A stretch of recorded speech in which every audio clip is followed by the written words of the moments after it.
جی بالکل. سعادہ صاحبہ مجھے یہ بتائیے کیا گفتگو کے درمیان ہاتھ چلانا مایوس سمجھا جاتا ہے؟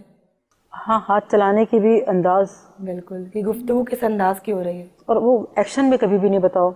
ہاں بہت زیادہ ایکشن کے ساتھ مار پیٹ والے بھی ایکشن ہیں. چلو بہت ضروری جہاں لگ رہا ہے تو ضرور، مگر یہ کہ ہاتھ چلانا جو ہوتا ہے وہ الگ معنی میں لیا جاتا ہے. بالکل. جسے ہم لوگ کہتے ہیں ہاتھ نچا نچا کے بات کرنا. ہاں اگر آپ اشارہ کر رہے ہیں، اگر اپنے ہاتھ کو ایک جگہ رکھا ہوا ہے تو جی یہ کچھ انسانی فطرت ہے.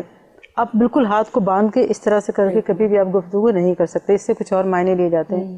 تھوڑی سی مطلب یہ کہ آپ دبی ہوئی شخصیت ہیں یا آپ کسی کے احترام میں ہو، کانفیڈنس آپ کا ہے نہیں ہے. وہ باڈی لینگویج بہت ضروری، بہت اہمیت رکھتی ہے ہم لوگوں کی اپنی میل ملاپ میں کسی سے بات کرتے ہوئے.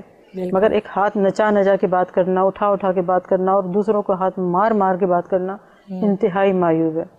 بات کرتے کرتے بار بار دوسرے والے برابر والے کا کندھا دبا دینا یا گھٹنے پکڑ کے بات کرنا یا ہاتھ میں مار دینا، مطلب یہ ہم ایک آپ کی جو ہے نا، آپ کا بیک گراؤنڈ پتہ چل جاتا ہے کہ آپ کوئی اچھے بیک گراؤنڈ سے نہیں ہیں. جیسے بڑے اگر محفل میں بیٹھے ہوں تو آپ تالیاں مار مار کے بات تالی مارنا سب سے سمجھا جاتا ہے. بہت مایوس سمجھا جاتا ہے کہ تالی مار کے بات کرنا. جی تہذیب نشست برخاست، اس پر کتنی توجہ ایک زمانہ تھا کہ دیا جاتا تھا کہ بچوں کو بتایا جائے. اور ہم لوگوں نے بھی بہت سیکھا اس چیز کو کہ گفتگو کرتے وقت کن چیزوں کا ضروری ہے. بیٹھنا ہے تو پلنگ میں ہے یا پھر صوفے میں ہے یا جہاں پر اونچی جگہ بیٹھ رہے ہیں بالکل.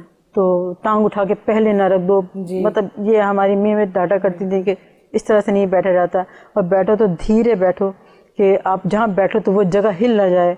آپ بالکل. جس چیز میں بھی یہ سب بیٹھے چیزیں بھی مینرس میں آتی ہیں نا. بہت بڑے مینرس میں آتی ہیں. یہ تہذیب یافتہ قوم کی یہ نشانیاں ہوتی ہیں. تہذیب یافتہ بچوں کی، تہذیب یافتہ گھرانوں کی نشانیاں ہوتی ہیں کہ بچپن سے ان کو یہ سکھایا جاتا ہے کہ اس سے آپ کی فیملی کی پہچان ہوتی ہے.